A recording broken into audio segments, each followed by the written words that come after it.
Well, we're here with Lisa Carney to find out about her.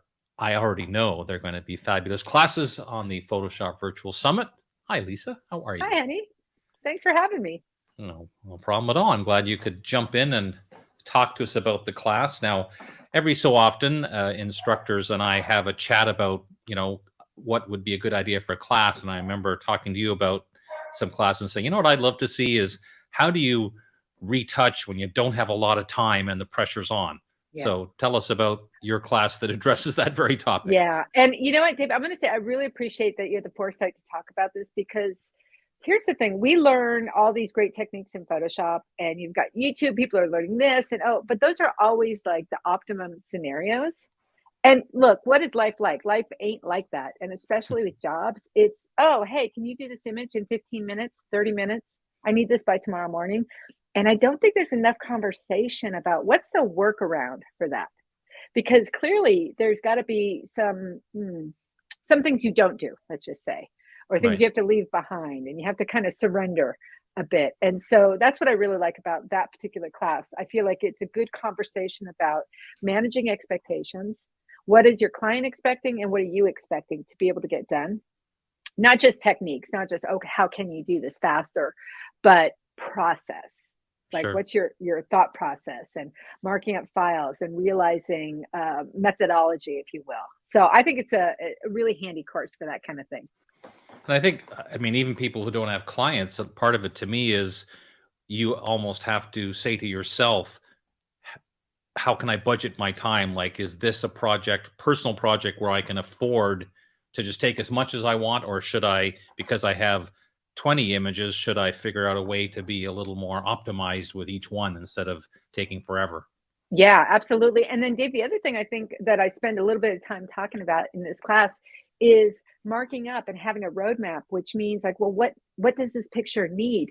And I'll tell you, out of all the years teaching, the biggest question I get, one of the biggest questions, is people just don't know where to start or what should I do? Right. And the process of marking up or evaluating, let's just say, an image actually gives you the roadmap of how to retouch it. So even if you do Hmm. have time, this will help you hopefully decide what process you should go through. Awesome. Man, I'm looking forward to seeing that because I remember years ago seeing, and I can't think who it was now, was doing a class and they opened up their roadmap with an overlay with all these arrows and things. And at the time, I was like, that seems kind of unnecessary. But then as I got into a project, I'm like, yeah, that kind of, I can see now Yeah. why, because otherwise, the worst possible scenario, and it's happened to me in the past when I thought I had very carefully finished an image and I sent it off to print at a lab. Unfortunately, they weren't just Mm, we'll print whatever you send us because they were like, yeah. did you want this extra thumb down here? And I was like, ooh, thank Ay, you. ay, ay. Yeah. Well, you know what's interesting about this class too, and while I was in the process of making it, I actually had three jobs that completely fit the exact same criteria of this. And one of them was with a brand new client. And I went through the markup process with her because that's what I do with a brand new client. Because yeah, I may be like, oh, these hairs here definitely have to come out. But what if they're like, no, we love those Mm, hairs? right. Or the age old, I can't tell you, Dave, how many times I have spent time cleaning up a background or a background environment only to find out later they were never going to show that it was always going to be masked out. Right. Right? Yep. Oh, Hmm. yeah, really frustrating. Now you mentioned obviously you do work for clients, so the other class you're doing, which is also interesting. It's always fun to look at people break down how they did some projects. So tell us about your other class where Yeah, you yeah. look at some So projects. I'm hoping that'll be interesting. Hopefully, most of the folks know I'm primarily an entertainment industry retoucher, and that's the majority of my work. And so I spend a bit of time going over, well, what do we do for entertainment art and what do we look for? And I'm hoping people will find it interesting because I think it's, how do I want to say this? One of the things I miss in modern creative work is the lack of that critical environment where people dissect an image and talk about an image and say, oh, look what they did here, or what's going on here, or what's the intent here. And so I spend a little bit of that time talking about, well, what are you looking at? What's the solution here? What have they done? And then I talk about techniques, like how do we get the illustration look, that very, very trendy 1980s Drew Struzan painter look that's all the rage right now. I talk about how to do that with brushes. And what's really great about the Photoshop Virtual Summit, one of my favorite things, is you have multiple disciplines taught by different people. So you've got masking and selecting with Corey, and then I think Aaron Nace has one. And then Aaron Nace has this great class all on brushes. So I talk about brushes in a different way. And I think what happens is everyone can get kind of granular that way. So, okay, Aaron talked about brushes and how he makes brushes and how he uses brushes. And then in both of my classes, I talk about brushes, but they're different. And then I think that way it really sinks in. Like folks really go, oh, now I get it. Yeah.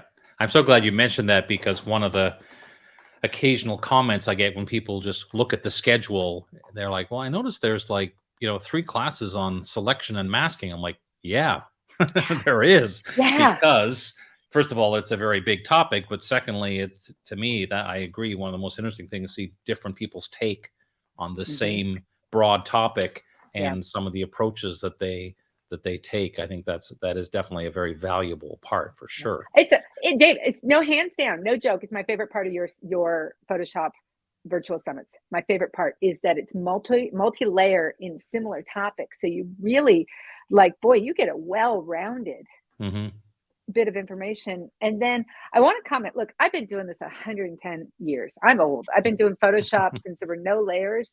And 3 of the best people that I get my current constant learning from is Jesus Ramirez, Aaron Nace, and Corey. I always learn something new from them, always.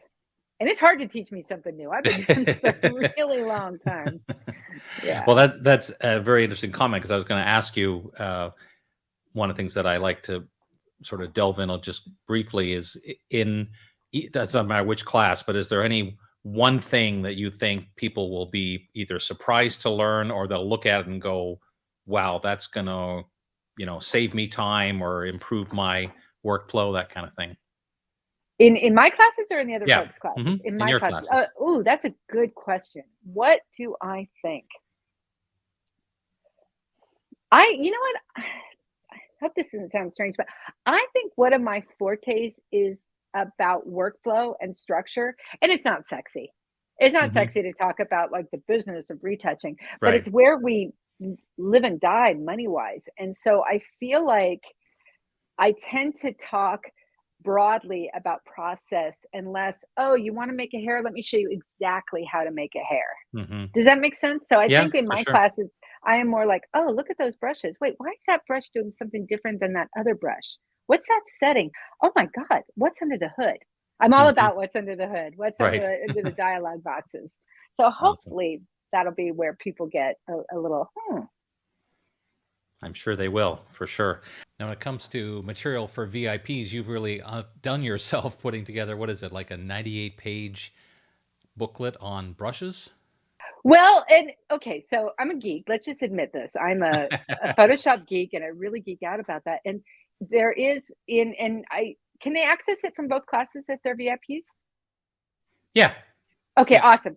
So it literally is a nearly 100-page handout on how the inner workings or the anatomy of brushes, because Photoshop is really, I love Photoshop.